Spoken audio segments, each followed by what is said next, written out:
Direito administrativo, assunto, regime jurídico administrativo.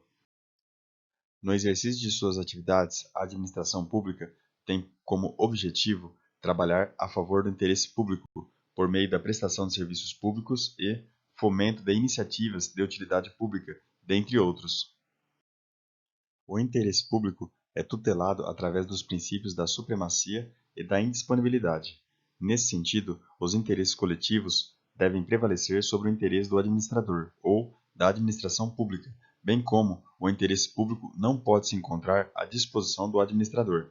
A supremacia do serviço público é vista na aplicação de cláusulas exorbitantes.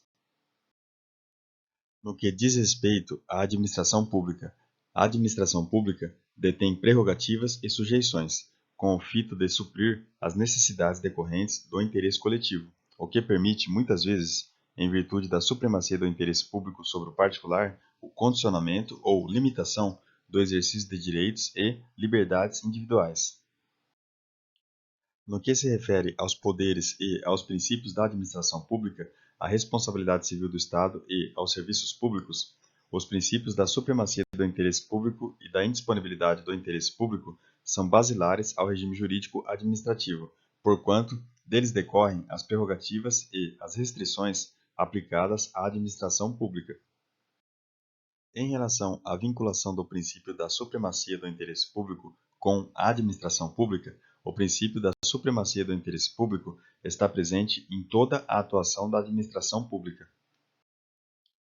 Acerca do princípio da supremacia do interesse público, a prevalência do interesse público sobre o privado pressupõe a atuação administrativa de acordo com a lei.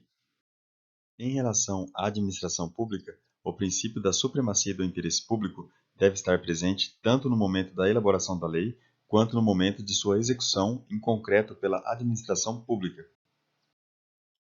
A finalidade da administração pública é o interesse público. A administração pública tem natureza de munus público, para quem a exerce, ou seja, deve buscar a defesa, conservação e aprimoramento dos bens, serviços e interesses da coletividade. Os serviços públicos não são passíveis de interrupção ou suspensão, pela própria importância que apresentam. Desta forma, devem ser colocados à disposição do usuário com qualidade e regularidade, assim como com eficiência e oportunidade. Dentre os deveres do administrador público, podemos citar o dever de prestar contas, como aquele que decorre diretamente do princípio da indisponibilidade do interesse público, ou seja, quem gere dinheiro público ou administra bens e direitos da coletividade deve contas aos órgãos competentes para a fiscalização. A administração pública caracteriza-se por supremacia do interesse público e orientação para o controle social. Em relação aos princípios implícitos da administração pública, é correto afirmar que deve haver supremacia do interesse público sobre o particular. A administração pública abrange prerrogativas que garantem a autoridade necessária para a consecução do interesse público e restrições. Diante disso, são exemplos de prerrogativas da administração pública: autoexecutoriedade, autotutela, poder de expropriar, de requisitar bens e serviços e de ocupar temporariamente o imóvel alheio. Vejamos uma situação hipotética. Imagine que uma cidade esteja enfrentando uma crise hídrica e a administração pública decida adotar medidas duras emergenciais para garantir o abastecimento de água para a população, tais como restrição de uso de água para atividades não essenciais, realização de obras emergenciais para coleta, tratamento e distribuição de água para as regiões mais afetadas pela crise, valendo-se da assinatura de aditivos contratuais com ampliação dos valores originais de contratos vigentes, entre outras medidas. É correto afirmar, nessa situação, que a conduta da administração visa materializar, de forma direta, o princípio da supremacia do interesse público. Conforme lição de Celso Antônio Bandeira de Mello, o Estado pode ter, tanto quanto as demais pessoas, interesses que lhe são particulares, individuais e que, tal como os interesses delas, concebidas em suas meras individualidades, se encarnam no Estado enquanto pessoa.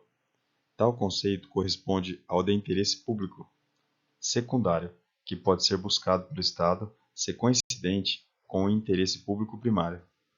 Vejamos mais um caso hipotético. Suponha que a Prefeitura instituiu uma nova regulamentação que proíbe a realização de eventos em praças sem autorização prévia. O objetivo da regulamentação é garantir a segurança e o bem-estar dos cidadãos que frequentam essas áreas. Com base no caso apresentado, assinale a alternativa que apresenta o princípio da administração pública, cuja definição possua correlação direta com as razões utilizadas pela Prefeitura para a expedição dessa regulação. Princípio da supremacia do interesse público. Bons estudos e até o próximo vídeo.